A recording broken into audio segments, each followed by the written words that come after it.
I've done a lot of weird reviews in my day. I've done reviews of Survivor, remakes, overtreatment and undertreatment of sequels on this show, but it's time to do something a little bit different. Welcome to Front Row Steve. I'm your host as always, Steve Pulaski, and let me just show you one thing I never thought I'd talk about on the show, but if it was a last minute topic, thought I'd do it. It's movie books. Now, I know movie books. What a weird occasion. I'm talking about books. Well, people have asked me if I read anything. I usually like to read books based on movies, but I like to read occasional stories and all that. So it's not like a total loss. It's not like I'm a complete non-reader. But anyway, and I just want to show you one of my all-time favorite movie encyclopedias. It's called Videohound Golden Movie Retriever. This is the 2009 version. These things look more expensive than they have, but I actually have about 3 of these. I have the 2009, the 2008, and the 2005. They're about $24 or so. They're not that bad. They're not that expensive, but if you want the older editions, they're about $9.99. I find them at used bookstores. But here's a typical page on a Videohound Golden Retriever movie guide. It's huge, yes, I know, but it's filled with movies. If you can't find it in here, the movie either doesn't exist or it's just not well known. But I mean, it has to be pretty unknown to not get in this book. I'm not entirely sure if one critic reviews this, like if one critic gets to choose one movie or whatever to review. I'm not positive, but it's actually a really good book. If you can somehow get your hands on this Videohound Golden Retriever movie guide, I definitely check this one out. It's a great book. I'll go into more of it in depth in this video. But another one, if you want a smaller pocket-sized one, and this one's only $9.99 for regular price. And as you can see, I got these posters back here. I thought I'd do this just for the hell of it. You know, just throw some variety like it is Front Row Steve. And, you know, I am front row in the movies, like you see in the intro. But I still got this cough. But anyway, as I was saying, though, I got... Basically, it's the Leonard Maltin movie guide of 2009. I'm not sure if a 2010 one's come out yet. You could probably find Roger Ebert's 2010 movie yearbook.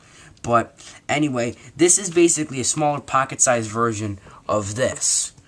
Now, this doesn't have as many movies as this. It's got most of the ones Leonard Maltin has reviewed. It's actually a pretty good one. And if you guys would like to, you guys can find this at Barnes & Noble or whatever. It's actually a really good book.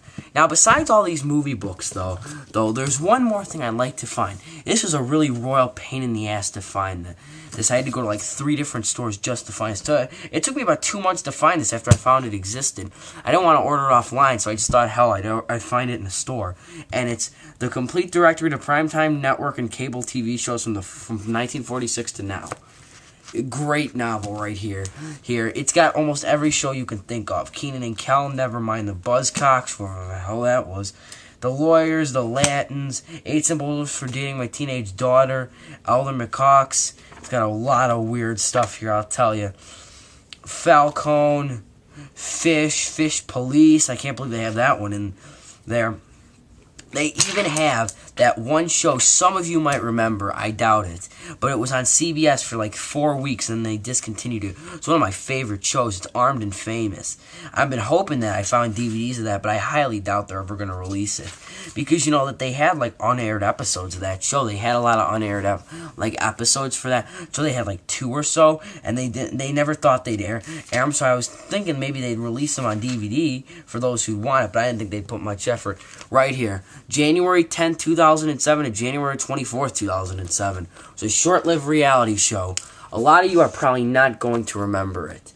And it was about Wee Man, Eric Estrada, LaToya Jackson, Ozzy Osbourne, and Trish Stratus. They all sworn into the Muncie, Indiana Police Academy, and they were trying to become real police officers. I'm going a little off topic on that section, but I just want to tell you guys about it, and I hope you guys know what it is. But anyway, back to these movie books, though. A lot of these movie books come in, they're huge. A lot of them, like this book, you don't think it'd have many pages, but flip to the back and you'll notice it has, look how much, 1,645 pages. Holy hell, that's a lot of pages.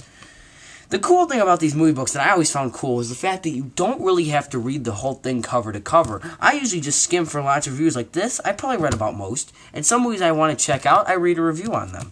Videohound Golden Movie Retriever is definitely a unique specimen for this kind of stuff. It's a huge book, and what they do is they usually take bones instead of stars. It's the same concept of the star rating, but it's just edited a little bit. And there are all these huge pages digging deep into this thing. And you get a bunch of actors. And here's the bone scale, the rating scale. It's the same kind of thing as the star rating used by almost every critic nowadays.